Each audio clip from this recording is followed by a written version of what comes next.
Good morning, everybody. Welcome back to another edition of your First Fridays videos. If you're new here, we put a video out every single Wednesday morning at 7 o'clock. We also put a video out on the very first Friday of every month. So it means this is the first Friday in the month of September. This is your First Fridays video. Also join us on the last Thursday of the month for our Thirsty Thursday live stream. That's at 8 o'clock in the evening. So that's when the videos come out. If you're new here, thanks for joining us. So today we're going to talk about the great debate over firewood bundles. Now, there's several different ways to bundle firewood. Bags and wrap are the two main causes for the dispute. So today we're going to cover some of those situations, and I'm going to actually add a little bit of value to my bundles here, so stick around.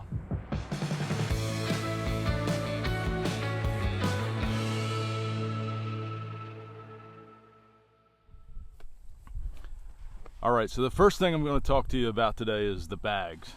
Now, I don't use the bags, so I don't have a bag here to actually show you, but the cheapest place that I found online to purchase bags is from the Northern Woodsman website.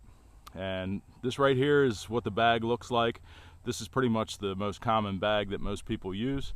It's a 1 cubic foot bag, which is comparable to my 1 cubic foot bundles that I make with the wrap. And before we get too deep in here, I don't want to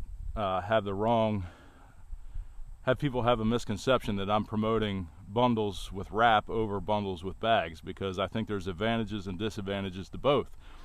But I'm just going to cover my theory, and I've done this before on other videos, but I want to cover it again in a little bit more detail with some hard numbers. And at the end of this video, I'm also going to add a little bit of value, like I told you at the intro there, to my bundles to make up for one of the disadvantages that we're going to talk about when it comes to wrap.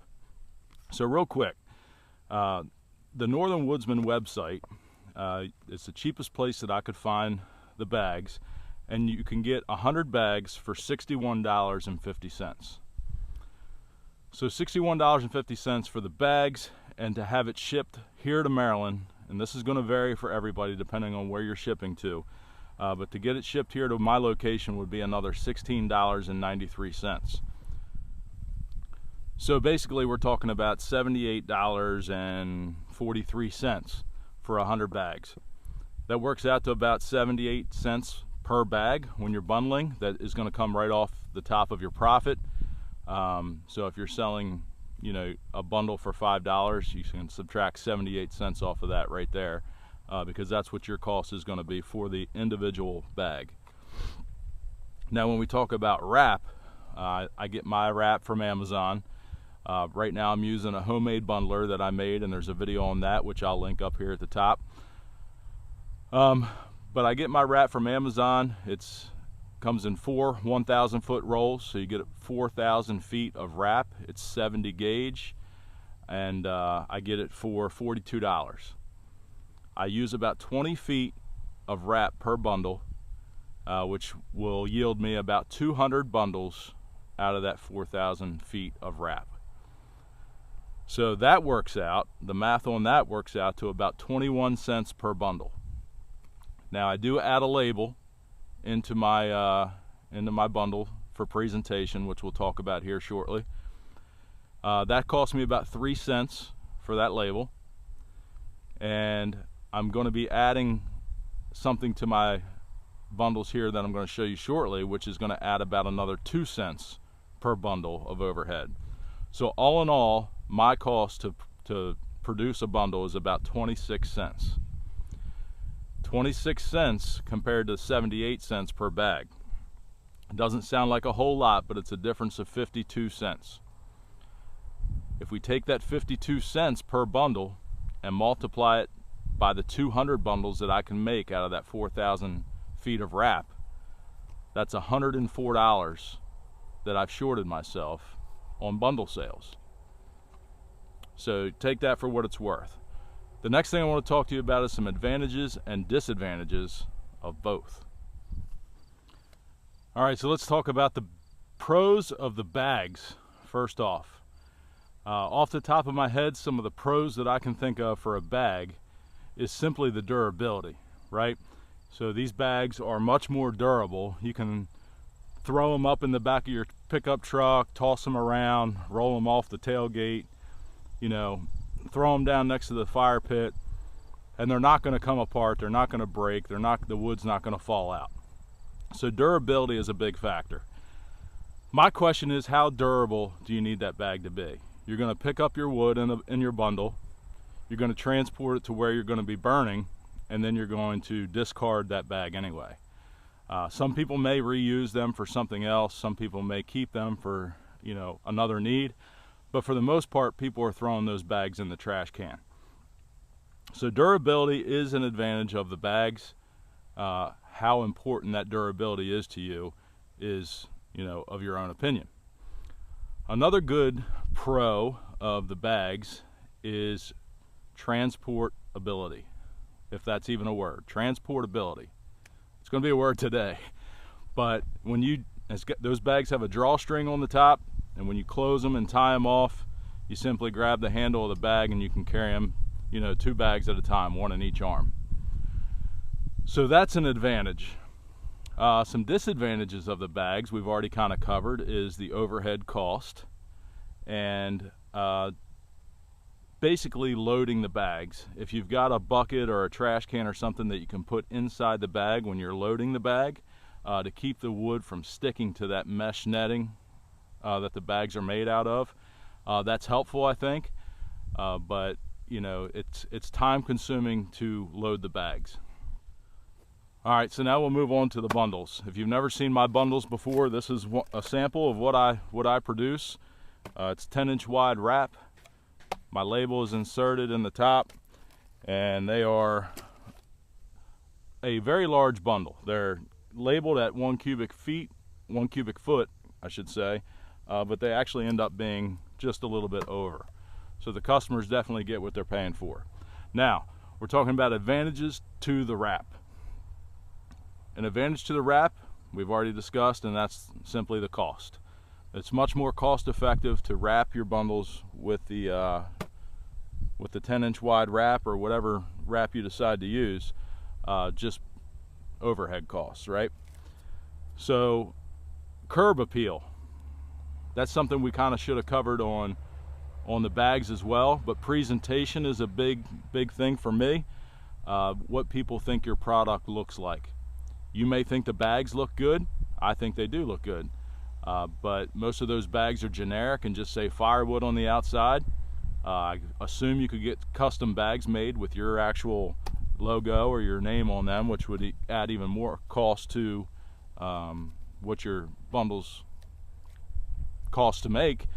But these labels work really well for me. They're very inexpensive if you buy them in bulk. I buy mine from Custom Ink, and it costs me about 3 cents a piece to insert a label.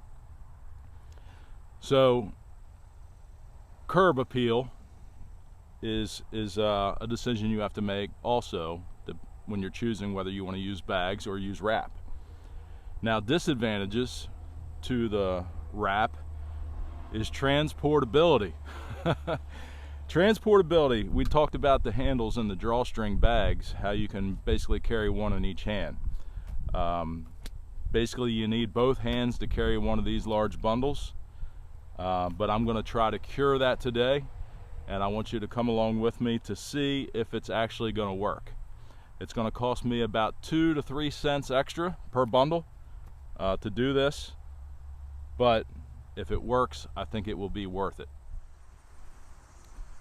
All right, so now we're going to get to the point in the video where I'm going to show you my plan for making up for one of the disadvantages of wrapping your bundles as opposed to the bags. And that disadvantage is the portability, the transportability. These bundles are large, like I said. You kind of have to carry them with 2 hands. Some people want to try to carry them 1 under each arm. You can do that, but it's a little awkward. So that is my biggest, in my mind, the biggest disadvantage to doing the bundles the way I do them. So if you notice in the back of the truck what's here, you can probably already connect the dots as to what I'm going to try to do here. But what I've got is a pneumatic stapler, and I've got quarter-inch wide, quarter-inch crown staples. They're 18 gauge. I just purchased these at Harbor Freight. Very inexpensive. All truth be told, these handles that I'm going to be putting on are made out of nylon. It's just 1 inch wide webbing. Got that on Amazon, 30 feet for $6. I'm cutting the strips 8 inches long. I think that's going to work well for a handle. So with the handles, the cost of the handles, it adds about another 1.5 cents. And then the cost of the staples about another half to 1 cent. So we're 2 or 3 cents added on to my overhead, which is very, very minimal. And I've already covered that in the math that we talked about in the beginning of the video. So what I'm going to do here is I'm going to hook up the air gun, the stapler, and we'll see if these quarter-inch crown staples, they're actually 1 inch long. I'll show you what they look like.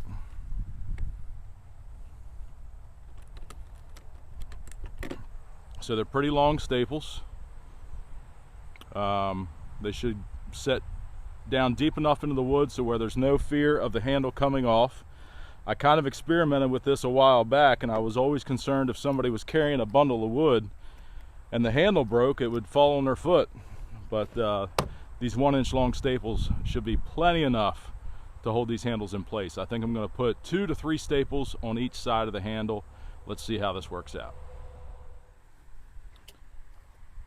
So the gun's already loaded up with staples. The air compressor in the back of the truck has got plenty of air in it. And I'm gonna try this out for the first time. May have to experiment a little bit. I don't know if I should just staple it flat right off the bat, or if I should create a small loop in it right off the bat. I'm gonna try the small loop and see how that works out. Try to center it the best I can on a piece of wood. 2 to 3 on each side and see how it goes.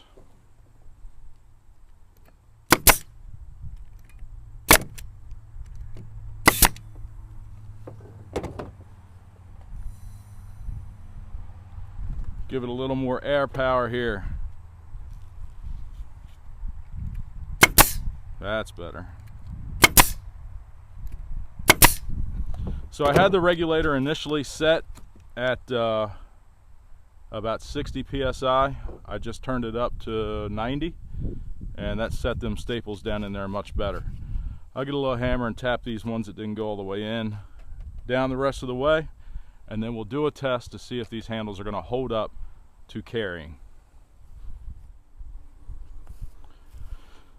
All right, I got those couple staples back down, and I put one more in just to be sure.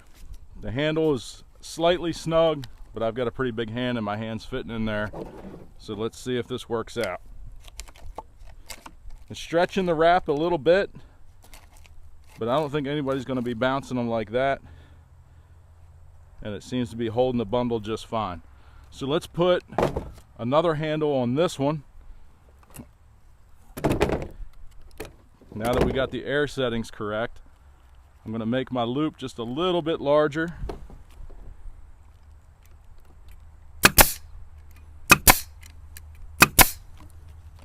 Putting 3 staples on each side.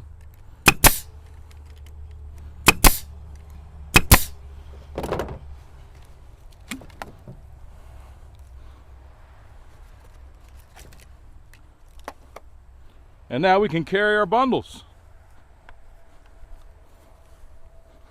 I think that's going to work.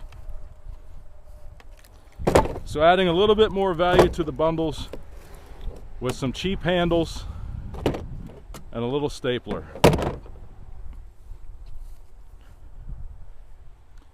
All right, everybody, that's going to do it for today. I hope you maybe learned something, or maybe I helped you out, gave you an idea or something. That's always the purpose of these videos when I do them, is to bring you along with me, to show you my journey and the chances that I take and the experiments that I have, to maybe help somebody out along the way. Maybe you like what we did today, maybe you didn't like what we did today, but either way, I hope it helps you out. So I appreciate you joining us on this other First Fridays video here in September. Fall is just around the corner, so the temperature should be cooling down here real soon. Thanks for watching. We'll see you all on next Wednesday's video. Have a great week, everybody.